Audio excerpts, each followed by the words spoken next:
guys, what's up? Welcome back to another edition of Intuitive Angling here. Really appreciate you guys checking the video out. Just got done with my workout and heading over to get Elijah at daycare. Wanted to do the video real quick. And what I was going to talk about today is that if you could do one thing, just one thing on your next trip out there to help you catch more bass, what would it be? And that's what I'm going to give you, that one thing here. That's what we're going to talk about in today's video. Real quick, just wanted to give you guys a weekly reminder. We've been talking about our Fish the Moment lake map breakdowns a lot lately. Man, we got getting all of our summer map breakdowns out. If you guys want to check them out, just go to fishthemoment.com. I'll include the link in the description. And we got myself, Matt Steffen, Johnny Schultz building lake map breakdowns. Just a great way to learn more about the lake you want to do better on. So check it out at fishthemoment.com. Okay, guys, let's talk a little bit about this. You know, fishing is I've always said one of my foundational beliefs in bass fishing is it's probably the most difficult sport in the world. There's not another sport out there, in my opinion, that has more controlled and uncontrolled variables in it. There's just so much to it. There's so much detail to it. There's so many things that have to line up just right.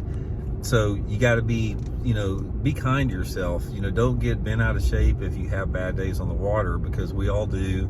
And it's a tough sport. It really is. But the one thing that I want to talk about today on your next trip, if you can do this, I promise you guys, this will help you catch more bass, is you cannot slop through an area. Now, what I mean by that is when you're fishing, I don't care if you're fishing boat docks, if you're fishing points, if you're fishing rocky banks, if you're fishing laydowns, grass beds, whatever, you have got to dissect an area and be slow and methodical in that dissection.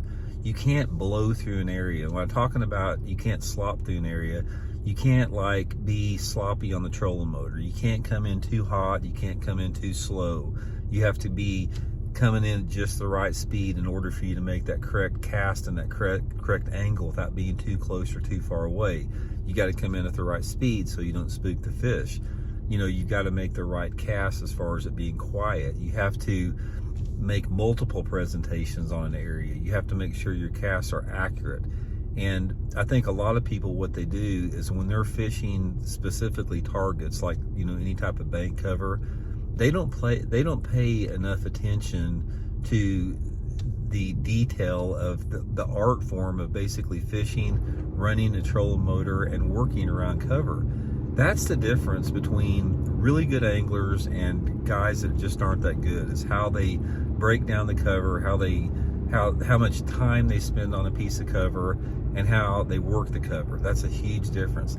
I'll give you guys a big lesson in this right here. A big lesson that I learned. I sort of pride myself on being a good pitcher and flipper, and I sort of feel like I understand the right pace that you have to go through, but we can all learn something, including myself. We were at the Washita River practicing for an FLW tournament. Aaron Martins and myself went down there to pre-practice, and we were staying together.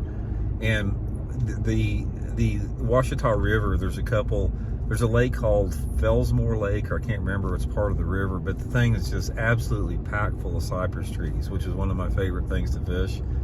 And anyway, Aaron and I were wanting to break this area down because it was vast and we didn't have a lot of time. So we decided to sort of work together through this cypress forest. It was, it was giant. I mean, it was hundreds of acres. So Aaron started over on one side and I moved over about 100 yards away from him, and we just started sort of working down with the wind. And I started noticing that I was getting further and further ahead of him all the time. And I wasn't fishing what I was considered fast. I was fishing just at a good pitching and flipping pace. I was just pitching a jig, around the cypress trees, that type of stuff. But after about 30 or 45 minutes, I was getting way out in front of him. And I'm like, man, he is working like a grandma back there. It's like, God, he's just working like a snail. So anyway, I had 2 bites, practicing down through there.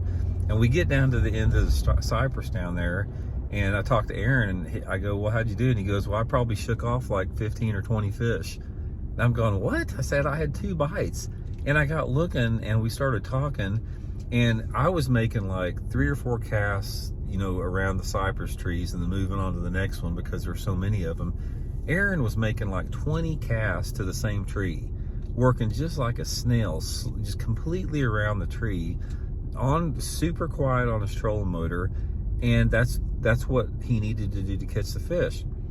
And I got thinking about that afterwards, about how I didn't even realize that I was slopping through an area, and I really took that information and it helped me out a lot in the years after that. So that's one of the things you can do, guys. The biggest thing next time you go out is make sure that you're fishing clean. Make sure that when you fish through your area that you came through it at the right pace, that you didn't go too fast, you didn't go too slow, you came through at the right pace.